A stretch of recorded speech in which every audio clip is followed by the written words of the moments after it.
Hello and welcome everyone. स्वागत है आपका मेरे official YouTube channel agriculture success point पर।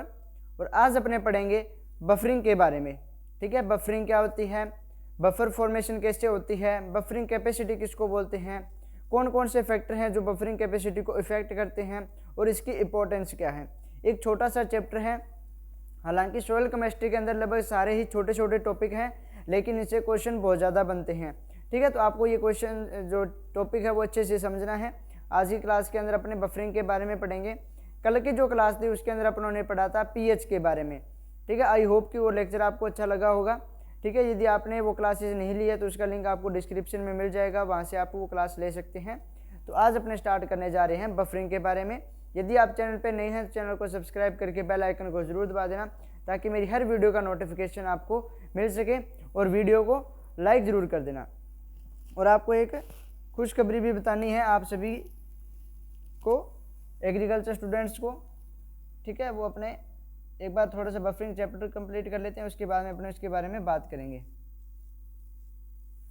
ठीक है, बफरिंग की बात करूं तो बफरिंग क्या होता है। देखिए, ये मान लो अपने पास कोई सॉल्यूशन है, अच्छे से समझना इस कंसेप्ट को। ये कोई सॉल्यूशन है, ठीक है, इसकी मैंने पीएच नोट की, तो इसकी पीएच कितनी हुई बेटा, मान लो 6.5 हुई। ठीक है, कोई सॉल्यूशन था, इसकी पीएच मैंने डिनोट की तो कितना हुआ, 6.5 पीएच बताई। जब इसके अंदर मैंने एसिड डाला या फिर बेस डाला, ठीक है, तो इसके बाद जब मैंने पीएच नोट की तभी भी कितनी थी, 6.5 थी। मतलब पीएच के अंदर क्या हुआ बेटा, कोई भी इफेक्ट नहीं हुआ। ठीक है, पीएच के अंदर कोई चेंज नहीं हुआ, इसी को बोलते हैं अपने बफरिंग। ठीक है, समझ आ गया कि when acid and base are added into solution and solution pH can not be changed, that is called buffering. ठीक है, अपने डेफिनेशन को अच्छे तरीके से लिखेंगे। ठीक है, पहले आप समझिए भी कोई सॉल्यूशन था, उसकी पीएच अपनों ने देखी 6.5 थी। उसके बाद एसिड या बेस जब ऐड किया उसके अंदर तो भी उसकी पीएच कितनी थी, 6.5 थी। उसकी पीएच के अंदर कोई भी जो है इफेक्ट नहीं पड़ा, कोई भी चेंज नहीं हुआ, उसको बोल दिया अपनों ने बफरिंग। ठीक है, और इस सॉल्यूशन को क्या बोलेंगे बेटा, ये जो सॉल्यूशन था इस सॉल्यूशन को बोलते हैं अपने बफर सॉल्यूशन या बफरिंग सॉल्यूशन भी बोल दिया जाता है, क्योंकि ये बफरिंग कैपेसिटी दिखा रहा है। ठीक है, बफर सॉल्यूशन या बफरिंग सॉल्यूशन भी इसको बोल देते हैं। ठीक है, बफर सॉल्यूशन या बफरिंग सॉल्यूशन बोल देते हैं इसको। तो पहले अपने डेफिनेशन लिख लेते हैं। आई होप कि आपको ये कंसेप्ट समझ आ गया होगा बफरिंग का। ठीक है, लिखेंगे इसके अंदर when acid and base are added in solution, when acid and base are added in solution then pH can't be changed,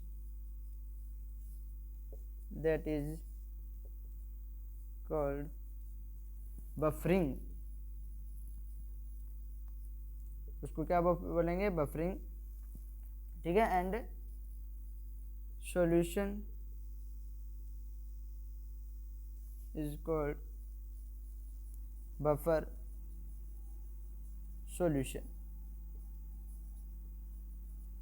ठीक है, ये जो है डेफिनेशन है। हिंदी में इसकी डेफिनेशन क्या होगी कि किसी भी सॉल्यूशन के अंदर, किसी भी, ठीक है, सॉल्यूशन के अंदर जब अम्ल या क्षार को मिलाया जाता है तो उसकी पीएच पे कोई प्रभाव नहीं पड़ता है, तो उसी को बोलते हैं अपने बफरिंग।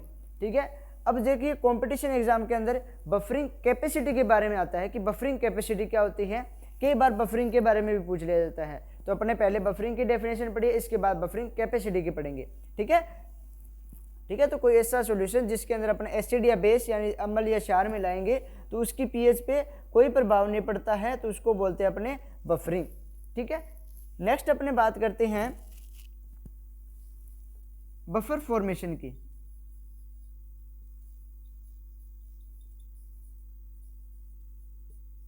ठीक है, बफर फॉर्मेशन मतलब बफर जो है वो बनता कैसे है। ठीक है, तो पहले मान लीजिए आपने स्ट्रॉन्ग एसिड लिया, ठीक है। इसके साथ आपने क्या ऐड कर दिया, वीक बेस,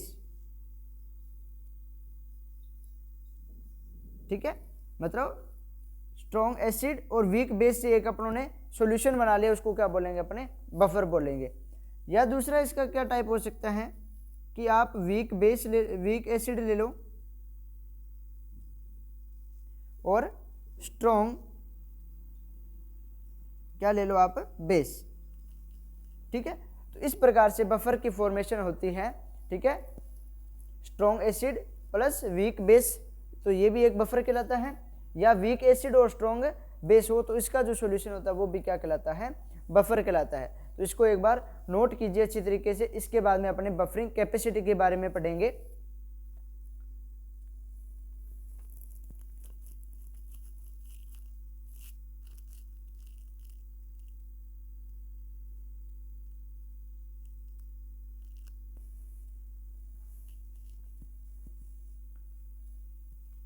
ठीक है, इसको हिंदी में भी मैंने आपको डेफिनेशन बता दी कि क्या होती है, ठीक है।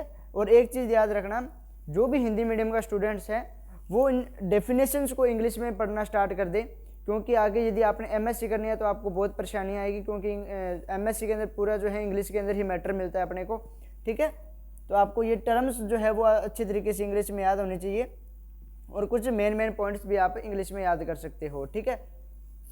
इसके बाद में अपने पढ़ते हैं बफरिंग कैपेसिटी के बारे में।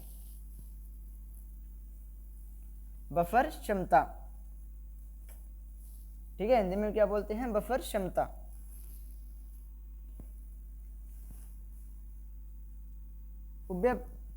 इसको हिंदी में तो बफर को शायद अलग सा नाम यूज करते हैं ना, उभय प्रतिरोध, पता नहीं ऐसा सा होता है, ठीक है। तो अपने को याद रखना है buffering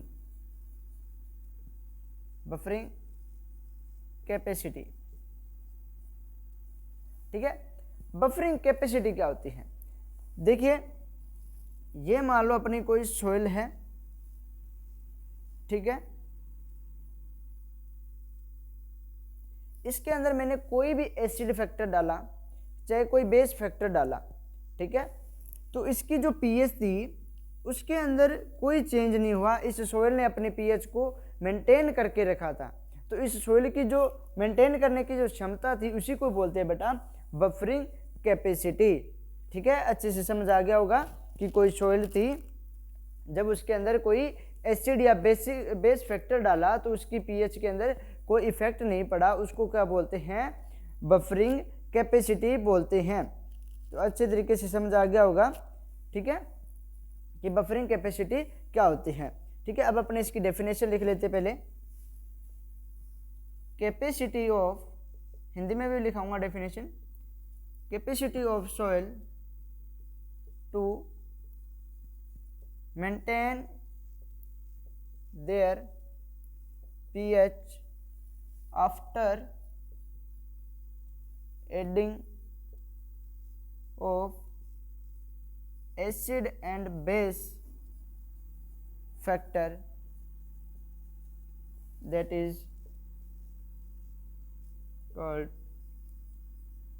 buffering capacity।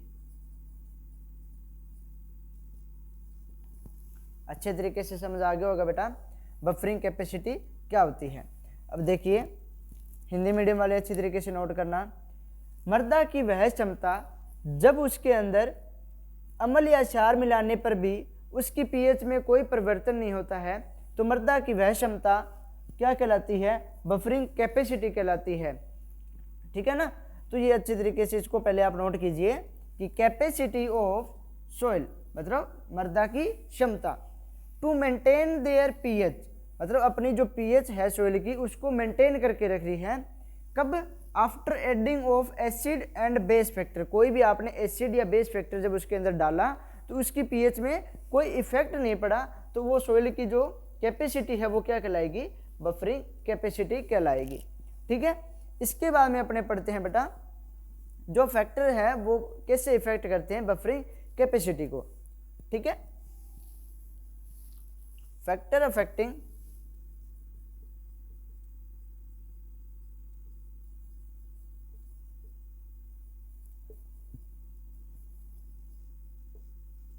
Factor affecting buffering capacity.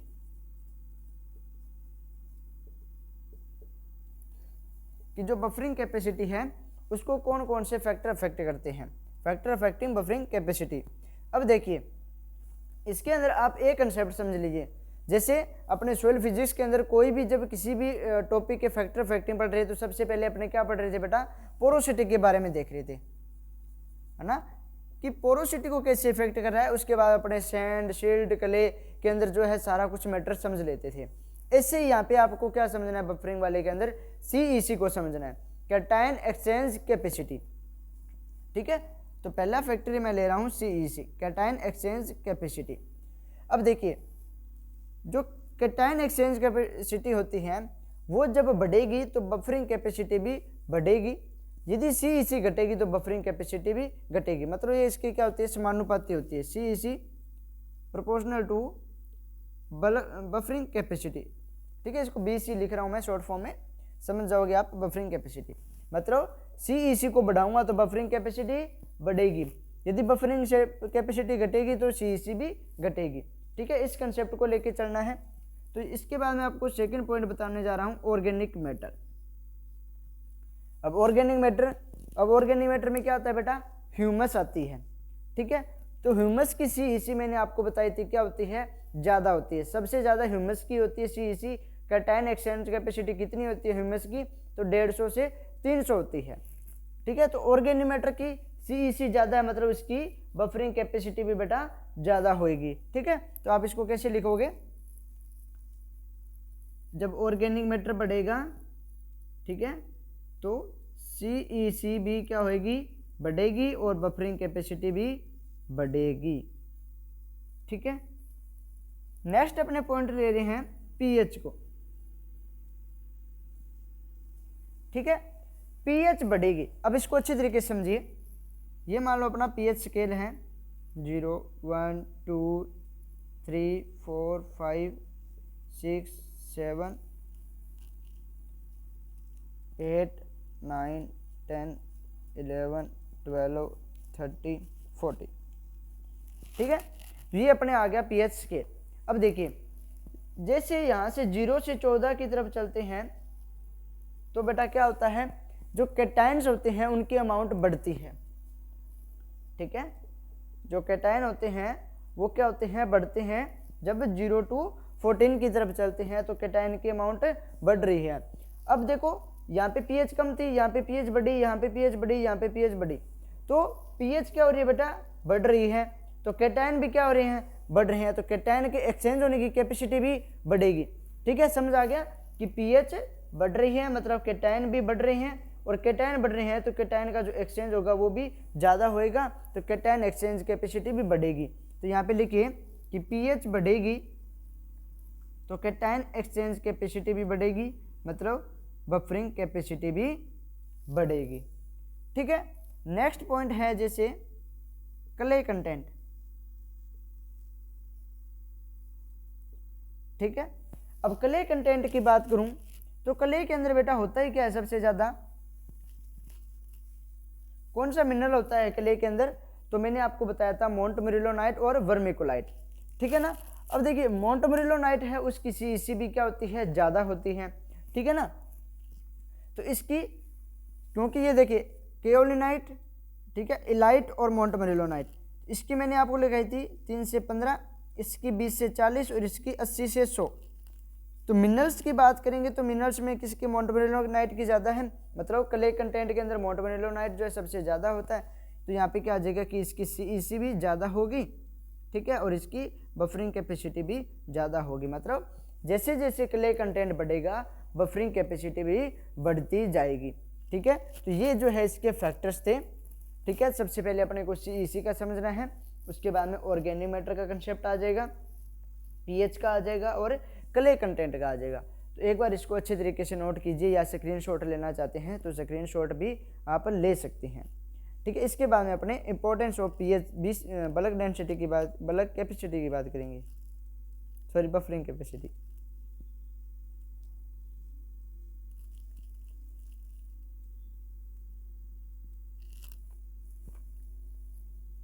पंद्रह मिनट की बनी है, लगभग 20 मिनट के अंदर अपने कंप्लीट कर लेंगे, फिर आपको एक इम्पोर्टेंट न्यूज़ भी देनी है।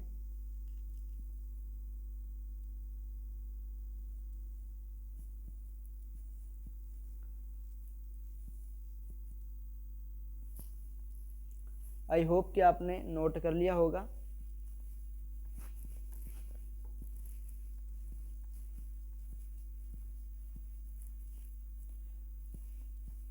हालांकि मैं YouTube पे लाइव तो नहीं बनाता, लेकिन रिकॉर्डेड फॉर्म में चढ़ाता हूँ, ये वीडियो अपलोड करता हूँ, तो फिर भी मैं आपको इसलिए टाइमिंग देता हूँ नोट करने के लिए, ताकि आपको वीडियो को दोबारा जो है बैक करना ना पड़े, आपको इसी वीडियो के अंदर जो है साथ साथ में लिखना पड़े, ठीक है ना।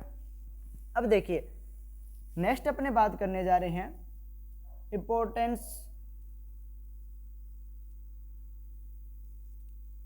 ऑफ बफरिंग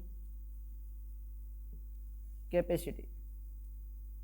क्योंकि बल्क डेंसिटी इसलिए नाम याद आ रहा था ना, क्योंकि इसके अंदर BD लिखते थे, इसके अंदर BC लिखा है, तो उस चक्कर में मैंने बल्क डेंसिटी बोल दिया था ना।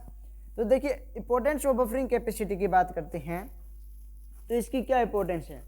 देखिए एक तो ये pH वैल्यू को क्या करता है, स्टेबलाइज करके रखता है, ठीक है, ना तो pH को बढ़ने देगा ना ही कम होने देगा।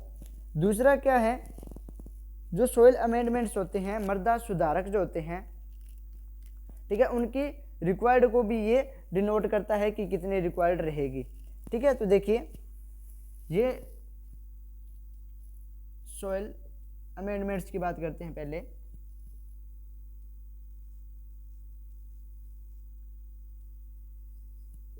ठीक है, हिंदी में बोलते हैं मृदा सुधारक, ठीक है, सोइल अमेंडमेंट्स। अब देखिए मृदा सुधारक है, उसके अंदर इसका क्या इंपॉर्टेंट रोल है कि मान लो ये कोई सोइल है और इसकी pH है मान लो 6.5, ठीक है। अब इसके अंदर आप चाहे चूना डाल रहे हो, चाहे आप पायराइड डाल रहे हो, चाहे आप जिप्सम डाल रहे हो, ठीक है, आप जब भी ये डालते हो मृदा सुधारक या सोइल अमेंडमेंट्स, तो इसका मतलब क्या होता है बेटा कि आप इसकी pH जो है उसको या तो कम कर रहे हो, चूना डाल रहे हो तो इसकी pH को बढ़ा रहे हो, और यदि आप जिप्सम या पायराइड डाल रहे हो तो मतलब इसकी pH को क्या कर रहे हो, आप कम कर रहे हो। क्योंकि अपने देखते हैं कि जिप्सम और पायराइड किसके अंदर डलता है, सलाइन या एल्कलाइन सॉइल के अंदर डलता है, वो क्या करेगा, उसकी pH को कम कर देगा, ठीक है। लाइम जो है वो किसके अंदर डलता है, एसिडिक सॉइल में, मतलब वो इसकी pH को बढ़ा देगा, ठीक है। तो ये किस लिए यूज कर रहे हैं, अपने pH को कम या ज़्यादा करने के लिए यूज कर रहे हैं सोइल अमेंडमेंट्स का उपयोग, ठीक है। लेकिन बफरिंग तो क्या करता है, सोइल pH को रोक के रखता है, मेंटेन करके रखता है, बफरिंग कैपेसिटी जो होती है सोइल की, ठीक है। तो बफर तो इस pH को क्या कर रहा है, मेंटेन कर रहा है, और अपने सोइल अमेंडमेंट्स डाल रहे हैं। तो इस जो ये मान लो अपने कोई चीज़ मान लो, देखो भी यहाँ पे मान लो ये हथौड़ा पड़ा है, ठीक है, ये क्या है, इसका वेट ज़्यादा है, अपने एक हाथ से लाने की कोशिश करेंगे तो नहीं हिलेगा। अपने यदि 10 आदमी मिलकर उठाएं, ये बहुत बड़ा है मान लो, यदि 10 आदमी इसको मिलकर उठाएंगे तो ये इसको उठा पाएंगे। तो यही चीज़ है कि यहाँ पे मान लो 6.5 थी, इसकी pH को बढ़ाने के लिए आपने पहले 10 किलोग्राम ही सोइल अमेंडमेंट्स डाला, तो इस पर कोई इफेक्ट नहीं पड़ा। फिर आपने 20 किलो डाला, थोड़ा बहुत इफेक्ट पड़ा, ठीक है, और आपने 30 किलो डाला तो इसके अंदर अपने को pH के अंदर इफेक्ट देखने को मिला। तो मतलब ये है कि बफरिंग कैपेसिटी जो है वो क्या करती है, सोइल अमेंडमेंट्स को रिक्वायरमेंट को बढ़ा देती है, ठीक है। यदि किसी सोइल के अंदर उसकी बफरिंग कैपेसिटी है तो वो क्या करती है बेटा, सोइल अमेंडमेंट्स जो है इसकी अमाउंट को बढ़ा देती है, मतलब अपने लार्ज अमाउंट को, ठीक है, सोइल अमेंडमेंट्स है इनको लार्ज अमाउंट में यूज़ करना पड़ेगा। तो पहले तो इंपॉर्टेंस यही होगी कि large amount of soil amendments use in A buffer soil, ठीक है। सेकेंड आती है स्टेबलाइज ऑफ pH वैल्यू, ठीक है।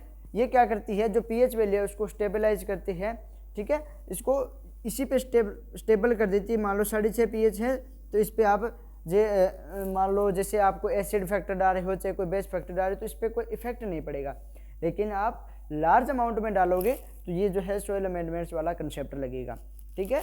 इसकी जो इंपॉर्टेंस है वो दो ही चीज़ है कि एक तो सोइल अमेंडमेंट्स हो गए और एक स्टेबलाइज ऑफ pH वैल्यू, ठीक है। और एग्जाम के अंदर आपके थ्योरी जो एग्जाम होते हैं 12th वालों के जो क्वेश्चन बनता है ये, उनके तो एक बफरिंग वाला पार्ट है उसके pH में ही है शायद, ठीक है ना। तो उसमें ये जो है एक एक नंबर के अंदर पूछ ले जाते हैं कि इंपॉर्टेंस ऑफ बफरिंग कैपेसिटी, ठीक है, जो बफरिंग कैपेसिटी है उसका कोई महत्व बताइए, 2 पॉइंट, तो आपको ये 2 पॉइंट बताने होते हैं, ठीक है। तो आई होप कि आपको ये लेक्चर अच्छे से समझ आया होगा बफरिंग कैपेसिटी वाला।